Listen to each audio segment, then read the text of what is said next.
being a rural community with its roots steeped in agriculture, has a long history over many years of producing crops and animals to sustain the villagers.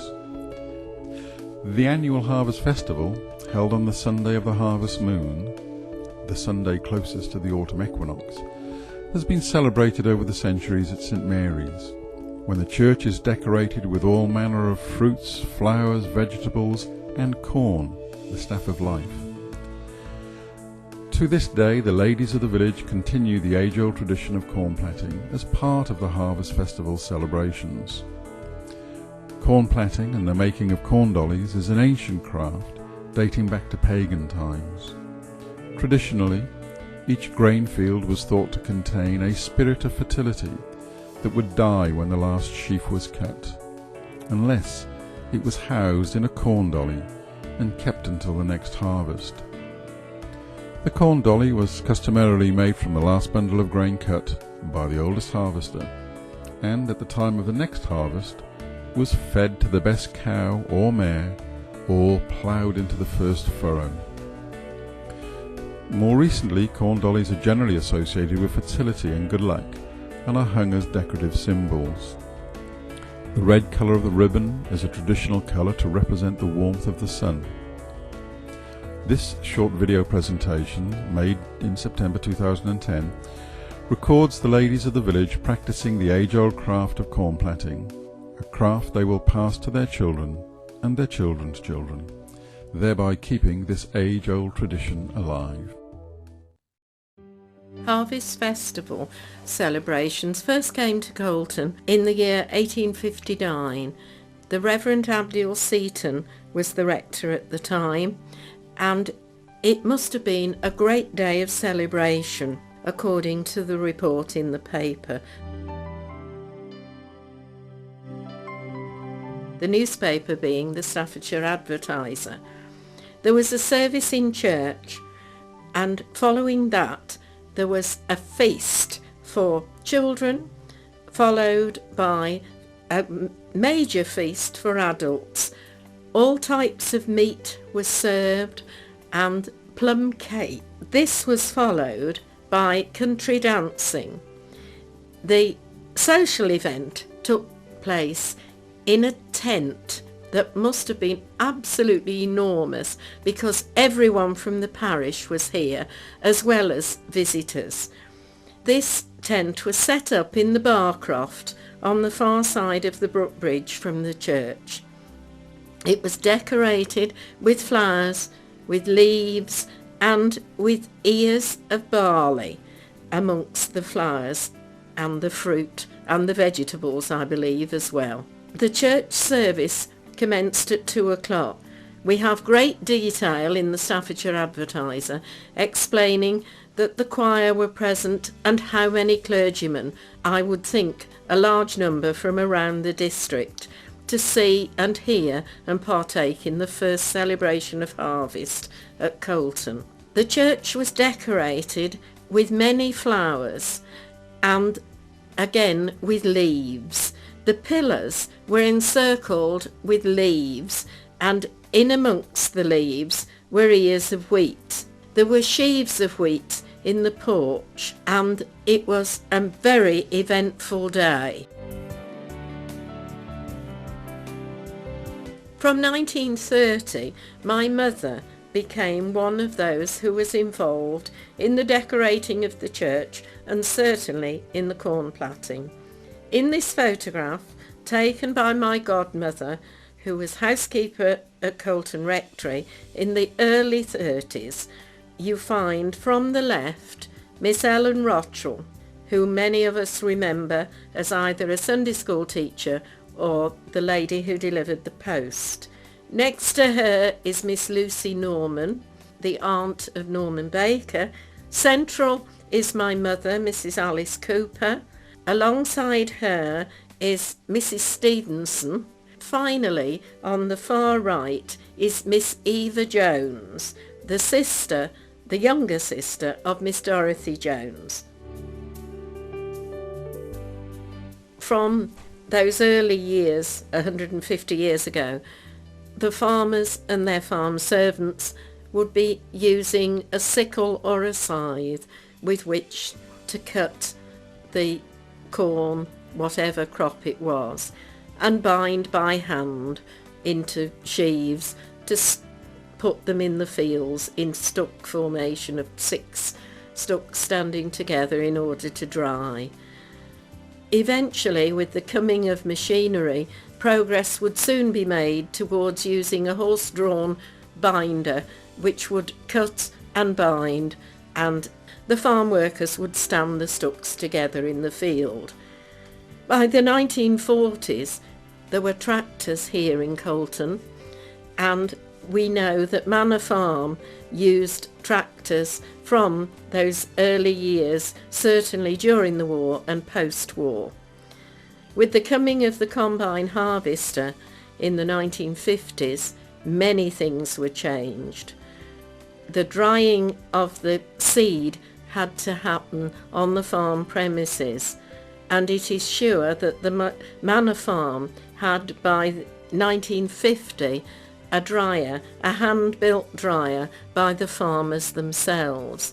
The harvesting had changed completely, which also brought in changes to receiving the shooks of corn for the harvest plaiting. During these years, the plaiting has taken place in various venues situated around the school and the church and now the village hall.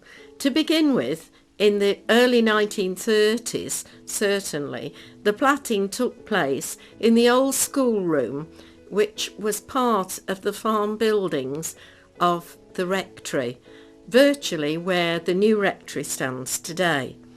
By the beginning of the war, the plaiting was taking place in the east room of the school, somewhere about where the school hall stands today. After the war, the ladies moved into the reading room, and then of course with the coming of the village hall, the last 20 years, the plaiting has taken place within our village hall. After the Second World War had ended, my father collected sheaves of corn from all the neighbouring farmers within the parish, going round in an evening and then delivering them to the reading room, ready for the next day's plaiting. The Mellor family continued their tradition of delivering their own. In the photographs you see ladies at Crabtree Farm with the farmer Nigel Knight. We see Miss Dorothy Jones, Mrs Rose Duval and Mrs Dora Deacon, who is the sister of Lucy Norman. The wheat is prepared, some at our house in advance for the plaiting ladies so that they can make a start as soon as they arrive in the village hall. But also a large number of ladies and a few gentlemen turn up with their scissors and secateurs to cut to prepared length of probably about 10 inches, taking off the outer cover of the stalk. Then these are given to the platters for them to start work. Each plaiting lady will have a small card on which is the name of the wreath as to where it is going in the church and the length. The length must be precise, particularly when they are having to be tied in position. The cutters up still work as they did way back in 1875. As the platters sit at the table, they take 7 stalks of wheat in 3s so that they work the plait. The work is very intensive in that although they can sit and chat, their nimble hands and fingers are working all the time. Many of the ladies who plait at the moment have been coming for many years. It is always taught from someone who knows, with an apprentice sitting beside. My mother taught many people to plait, including Mrs. Ivy Preston, who then became one of the platters for many, many years. As the plait drops over the far side of the table, someone goes to assist and measuring takes place, because they have to be accurate, particularly when they have to hang or be tied. Once the plait is completed, more string is used to tie off the plait so that it is firm and tight, and then the plait is laid upon its face and the back is trimmed. This is quite important, especially where a plait has to lie against a level surface and is not tied in position. All this takes place in a lovely, happy atmosphere. The plaiting process has probably lasted 3 to 4 hours in this particular day and age. In years gone by, doing more plaits, it took more time. The plaits are then taken to the church. David and myself usually go, armed with scissors and string, place them in position. The pillar and pulpit plaits are tied in place to secure them. The font plait now lies at the foot of the font, around the stem of the bowl, whereas in years gone by it was placed on the top of the font, around the edge, and the flowers placed just inside. Usually on the Saturday following the corn plaiting, the flower arranging ladies arrive in church to place their flowers in amongst plaits or on window sills, and also on the window sills are small stalks of corn that have been cut to length and tied firmly so that they stand quite erect on the window sills. We always try to have at least 3 rough shucks, just as they've been cut from the field, so that they symbolise what the shucks would have looked like as they stood in the cornfields of yesterday.